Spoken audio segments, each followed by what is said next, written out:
13वां स्थान, यीशु क्रूस पर से उतारा जाता है।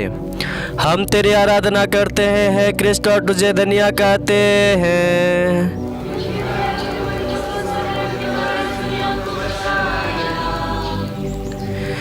मेरी आँखों से अश्रुधारा बह रही है। ऐसा कोई भी नहीं है जो मुझे सांत्वना दे या मुझे धैर्य बंधाए। गीत का वह वाक्य माता मरियम में पूरा हुआ। यीशु के 2 गुप्त शिष्यों ने अरिमथिया के योसेफ और निकोदेमस से यीशु का शरीर क्रूस पर से उतारकर माता की गोद में रख दिया। विनती, हे माँ, आपके दुख की तुलना मैं किससे करूं?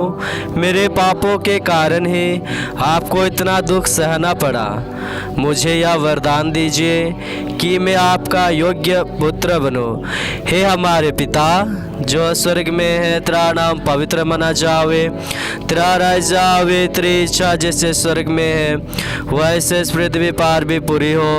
हमारे प्रतिदिन का आहार आज हमें दे, और हमारे अपराध में क्षमा कर जैसा हम भी अपने अपराधियों को क्षमा करते हैं, और हमको परीक्षा में ना डाल दे परंतु बुराई से बचा। आमीन। हे प्रभु, हम पर दया कर। मरे हे विश्वासी की आत्मा ईश्वर के दया से चैन में रहे। हे ईश्वर की पवित्र माता, क्रूसित यीशु के पवित्रतम घाव की छाप मेरे हृदय में डाल दे। 13वां स्थान, जहाँ यीशु का शरीर क्रूस से उतारा जाता है, वहाँ हम देखते हैं 2 मनुष्य, जिसका नाम है, एक तो अरिमथिया का यूसुफ, जो यहूदियों का महासभा का एक सदस्य था। दूसरा निकोदेमुस, जो एक फरीसी और महासभा के अर्थात सन्हेद्रिन का एक सदस्य था। बाइबल में हम पढ़ते हैं, सन्हेद्रिन का सदस्य, फरीसी, अन्य यहूदी नेता लोग सब कोई यीशु का शत्रु थे। वे यीशु को मार डालने के लिए योजना बनाया, षड्यंत्र रचा। लेकिन ये दोनों जो धर्मी थे, ईश्वरीय वचन के प्रति ईमानदार थे, वे दोनों यीशु का वचनों से प्रभावित हुए।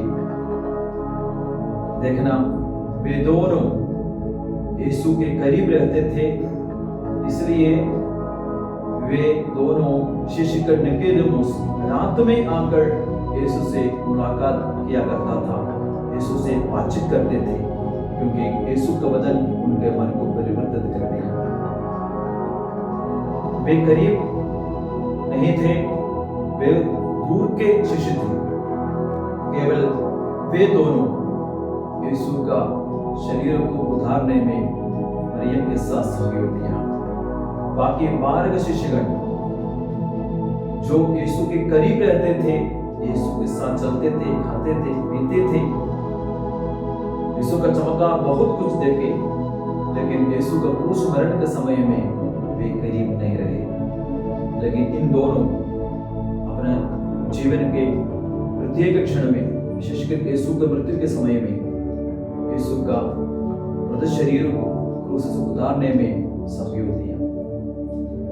मेरे भाई और बहन, शायद हमारे जीवन में ऐसे भी होते हैं, जीवन भर साथ में रहने वाले लोग अपने मुसीबत में हमारे साथ नहीं होते, लेकिन हमसे दूर रहे लोग, करीब जो नहीं रहे हो लोग, जिसके विषय में शायद हम गलत समझ लिया भी होगा, केवल वे लोग हमारा मुसीबत में, परेशानी में, दर्द भरी परिस्थिति में हमारा मदद के लिए आए होंगे।